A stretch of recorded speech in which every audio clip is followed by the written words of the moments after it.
Ay, bax, həmin o nə idi? Ekoloji cəhətdən dayanıqlı sosial-iqtisadi inkişaf proqramı qəbul olunur. Elədirmi? Bu artıq burada hər şey konsepsiya şəkildə qəbul edilir və orada ekoloji cəhətdən dayanıqlı sosial-iqtisadi inkişaf proqramı qəbul edilir. Orada bütün prioritetlər qoyulur ki, yəni biz Azərbaycan Respublikasında ətraf mühitin sağlamlaşdırılması istiqamətində hansı istiqamətləri müəyyənləşdirməliyik? Elədirmi? Ondan sonra qəbul edilir nə? Hidrometeorologiyanın inkişafına dair proqram qəbul edilir, meşələrin inkişafına dair proqram qəbul edilir, yay-qış otlaqların otarılma normalarının müəyyənləşdirilməsindən bağlı, sonra 2006-2010-cu illərdə kompleks tədbirlər proqramı, sonra Azərbaycan Respublikasında nə oldu? Niyə danışırsınız? Nə olur? Sonra nə olur? Bəs orada içməli su probleminin aradan qaldırılmasından bağlı olur, tullantıların idarə edilməsindən bağlı olur, tullantıların idarə edilməsindən bağlı nə olur?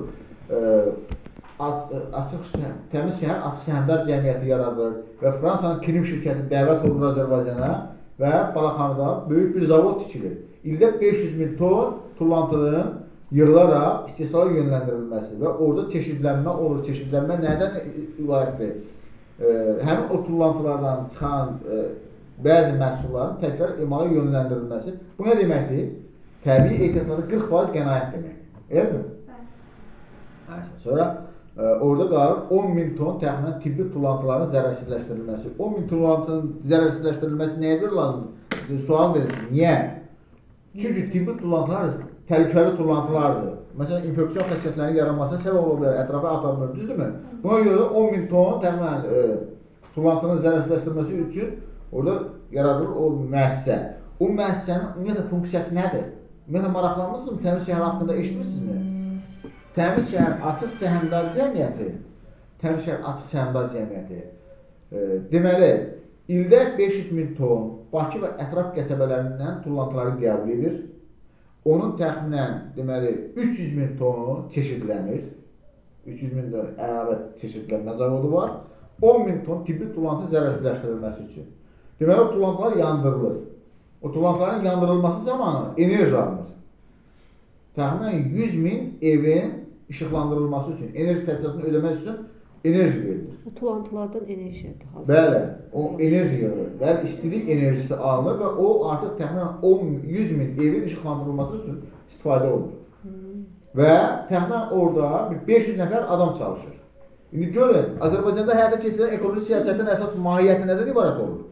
Birinci biz tullantılardan azad oluruq. Ətrafda, əvvəllər məsələn görürüz, Balaxanda tullantılar ətrafda qustar formada yandırılırdı, ətrafı tüstü buyururdu. İndi var da bir şey, yoxdur. Ətrafı biz təmizləyirik, bir. İkinci, enerji alırıq, düzdür, tullantıdan enerji alırıq. Üçüncü, əhalinin məşğulluq probleminin aradan qaldırılması üçün 500 iş yeri açılır. Elədir mi? İşqa da qənaət olur. Bəli, işqa da qənaət olur. Dördüncü məsələ nə idi? Təhlükəli tullantı, infeksiyon xəstəliklərinin yaranmasının qarşısının alınması üçün bir platforma yaradılır. Elədir? Və bu platforma necə yaradılır? Azərbaycanda MDB məkanında ilk dəfə olaraq belə bir müəssisə yaradılır. MDB məkanı bilirsiniz nə deməkdir? MDB nədir bilirsinizmi? Post-sovet ölkələri var idi ki, 15 respublika birləşmişdir. Onlar sonradan, məsələn o privat ölkələri çıxdı getdi, yəni onlar artıq özünü tutdu Avropaya. Yerdə qalan ölkələr MDB səviyyəsində birləşdilər, müstəqil dövlətlər birliyi yaratdılar, deyilmi? Bax bu MDB məkanında ilk zavod olur. Rusiyada, Ukraynada, məsələn Azərbaycandan böyük ölkələrdə olur. Orada yaradılmayan bir zavod, məsələn Azərbaycanda yaradılır və bu artıq bizim üstünlüyümüzdür. İndi növbəti bir zavodun tikilməsi üçün nə edirik biz? Növbəti bir zavodda, indi tikiləcək bir Şəşruf qəsəbəsində, orada artıq eləməyənə əsaslanmayacaq, bütün robotlardır hamısı. Yəni belə bir zavod tikiləcək. Görürsünüz mü Azərbaycanda həyata keçirilən ekoloji siyasəti gördünüz? Hansı formatda həyata keçirilir? Və sonra Azərbaycanda həyata keçirilən ekoloji siyasətin digər bir formatı nədən ibarətdir? Bir vaxt məsəl üçün Sədrək, bina tizlərək mərkəzləri aeroportun ətrafında fəaliyyət göstərilir, hava limanı ətrafında. Orada təmiz demək olar ki, tullantılar ətrafa yayılırdı, nə bilim yandırılırdı və s. Deməli, onlar həmin o ticarət köşkləri səliqəli bir şəkildə köçürüldü binə və Sədrək ticarət mərkəzinə, yəni o artıq ticarət mərkəzi olur. Onun yerinə nə oldu? Yaşıllıq salındı. Zeytun bağları salındı. Zeytun bilirsiniz keyfiyyətli bitkidir də, elə mi? Həm yağ alınır, həm də istifadə olunur. Və hazırda həmin ərazi farklı xiyabana çevrildi. Digər bir üstünlüyümüz nədən ibarətdir? Böyük Şor gölü. Hər yerdən axır ora kanalizasiya, ora təmiz, iyi qoxu saçılır, elə deyilmi? Sonra oranın sağlamlaşdırılması istiqamətində Azərbaycan dövlət siyasəti həyata keçirildi. Onun ətrafında dünya standartlarına cavab verən bir stadion tikildi. Elə deyilmi? Ondan sonra ətraf parka çevrildi, ətraf sağlamlaşdırıldı və bugün sivilizasiya yolunun düz ortasından keçib gelir. Onun ikinci etapı da artıq sağlamlaşdırılması üçün layihədə nəzərdə tutulur. Bax, bayaq siz dediniz, ekoloji təhlükəsizliklə bağlı 2003-cü ildə qəbul edilmiş proqram var, elədirmi? 2003-cü ildə qəbul edilmiş o proqram, məsələn, Bakı buxtasının təmizlənməsini nəzərdə tuturdu. Bakı buxtası əvvəldə bulvar balacaydı, müəllimə yəqin ki, xatırlayır, çox qısa idi onun məsafəsi. Və artıq o proqram əsasında bulvarın ərazisi genişləndi. İndi Şıxov çimərliyinə düz təmiz şəhər istiqamətində əhatə edib, böyük bir ərazini, hatta 30 kilometrə yaxındır, uzaqlıq. Və əvvəllər məsəl üçün sahilə gedirdin, orada neft qoxulurdu. Çünki o, yəni Sovet dövründə olan o neft ətrafa dağılırdı, batmış, yarım batmış vəziyyətdə olan tullantılardan çirklənmişdi. Artıq olanın sağlamlaşdırılması istiqamətində böyük işlər görüldü və dünyanın ən məşhur zallarından biri o Kristal Hall orada tikildi, Eurovision layihəsi orada həyata keçirildi. Sonra orada hazırda üzgüçülük hovuzları var. Yəni bütün bunların həyata keçirilməsi davamlı şəkildə qarşıya qoyulmuş prioritet olsa da bugün artıq onlar reallaşır. Yəni siz özünüz üçün, siz Azərbaycan gənclərsiniz, siz bunu özünüz üçün oxuyun. Söhbət ona getmir ki, siz gəlib burada praktikansınız və yaxud da gidirsiniz. Özünüz üçün oxuyun və görün ki, Azərbaycanda ekoloji siyasəti sayəsində nə böyük işlər həyata keçirilir. Və bütün bu görülən işlərin nəticəsi olaraq Amerikanın Yale və Kaliforniya Universiteti 2013-cü ildə bir sorğu keçirdi ki, ekoloji cəhətdən o həyata keçirilən fəaliyyət proqramına görə Azərbaycan 111 ölkə arasında ikinci yer tutdu. Yəni, o sürətli ekoloji sayəsində həyata keçirilən layihələrə görə. Keçən il Azərbaycanda hansı layihə həyata keçirildi? Beynəlxalq bir tədbir keçirildi ekoloji sayəsində. Yadınızda qalıb? Bilmirsiniz hansı tədbir keçirildi? Bəli, COP29. COP29 tədbiri 29-cusu Azərbaycanda keçirildi. Yəni o sayəyə görə ildə bir dəfə keçirildi. Xaricdən gələn. Bəli. Həmin o tədbir nəyə görə Azərbaycanda keçirildi? Dünyada beynəlxalq təşkilatlar var, donor təşkilatlar var ki, onlar qeydlər. Monitoring qrupları var. Onlar monitoringlər keçirdilər ki, hansı ölkədə ekoloji fəaliyyətlə bağlı hansı işlər həyata keçirilir. Və o ekoloji monitoringin nəticəsinə uyğun, onun nəticələri əsasında götürdülər ki, bəli, doğrudan Azərbaycanda bu istiqamətdə çox sürətli işlər həyata keçirilir və Azərbaycan buna layiqdir ki, bu tədbiri burada keçirsinlər. Elədirmi? Və onun nəticəsinə görə də Azərbaycan dünyada, yəni ilk dəfə 28 tədbir keçirilmiş ki, Azərbaycan onun ən üst qatında yer aldı. Niyə? Çünki ətraf bütün sağlamlaşdırılması istiqamətində və iqlim dəyişmələrinə qarşı mübarizə çərçivəsində 3-cü dünya dövlətlərinə ayrılan vəsaitin təmin olunması istiqamətində qəbul olunmuş qərara görə 300 milyard vəsait ayrılacaq artıq dünyada, tək Azərbaycanda deyil, bütün dünyada ekoloji problemlərin həllinə görə. İllərdir bunun üzərində çalışırlar ki, bu proqramı qəbul eləmir, Azərbaycanda qəbul edilər, düzdürmü? Yəni bunun artıq özü üstünlükdür. Yəni siz fəxr edin ki, Azərbaycanda bu sahədə ekoloji proqramlar həyata keçirilir və siz gedin oxuyun gəlin. Burada mən danışıram, siz mənim üzümə baxırsınız, belə qorxaq-qorxaq baxırsınız. Niyə?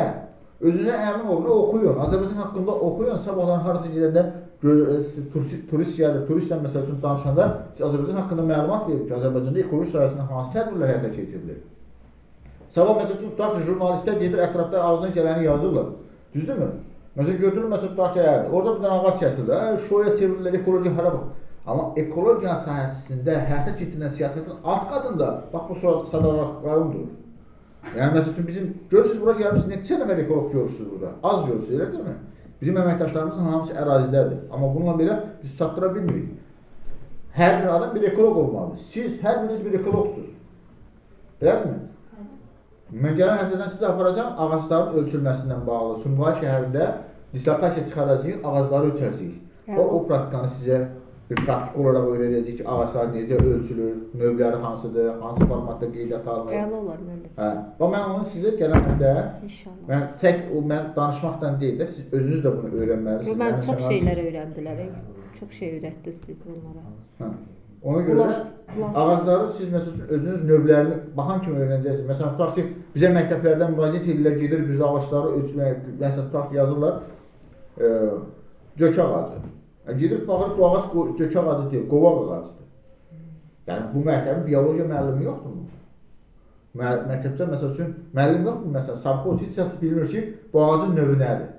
Amma biz sizdən bir praktik olaraq əraziyə gedəcəyik və sizə mütəxəssislərimiz gedəcək və sizə öyrədəcəklər ki, ağacların növü hansılardır, hansı formatdadır, bunun ümumiyyətlə faydalılığı nədən ibarətdir, bunun məsəl üçün diametri necə ölçülür və bunun ziyan hesabatı necə çıxarılır, kəsiləndə gəlməsi nədir. Bütün bunların hamısını sizə öyrədəcəyik. İnşallah. Görürsünüz, bir də o xanımdan başqa heçəsini seçmir, hazırlaşmaq. Bundan sonra oxuyalım, həvəsləndim. Buyurun. Məlumatlar arasında belə bir şey var idi ki, 2010-cu ili ekologiya Bəli. adlandırmışlar. Onu sırf niyə 2010-cu ili adlandırmışlar? Ümumiyyətlə təqvim ilinə o, məsələn, bilirlər nə ildə elan olundu? Suverenlik, konstitusiya suverenlik ili, elə deyilmi? Hər il, məsəl üçün, bir dənə belə bir qeyd edirlər. 2010-cu ili, ekologiya ili ona görə elan edirlər ki, bu artıq cəmiyyətin bir ekologiya sahəsində bir həmrəyliyə çağırışıdır. Düzdürmü? Məsələn, bu günə niyə qəbul eləmişik? Suverenlik ilini. Biz artıq suverenlik nədir? Çoxuna desən, bilməyəcək suverenlik nədir. Çoxuna desən, konstitusiya nədir? Bilməyəcək konstitusiya nədir. Düzdürmü? Bu konstitusiya və suverenlik ilinin elan olunmasından məqsəd nədir? Bilirsinizmi? Ümumiyyətlə, yəni Azərbaycan artıq 2022-ci ildə Xankəndi və Xocalı ətrafında o antiterror əməliyyatından sonra demək olar ki, bütün ərazi bütövlüyümüz 86,6 min kvadrat kilometr hüdudlarında tam bərqərar oldu və ondan sonra da artıq Azərbaycanda belə qənaətə gəldi ki, həyata keçirilən o silsilə xarakterli tədbirlər və bunun davamı olaraq 2025-ci il həmin konstitusiya ili ona görə elan olundu ki, artıq Azərbaycan konstitusiyasının qəbul edilməsinin 30-cu ili idi. Eləmi? Digər bir tərəfdən, mən sizə deyim, və Azərbaycan suverenliyinin təmin olunmasında ekoloqların çox böyük rolu oldu. Bilirsiniz niyə? Siz bilmirsiniz, görürsünüz. 2022-ci ildə artıq ekofəyalların bir aksiyası oldu.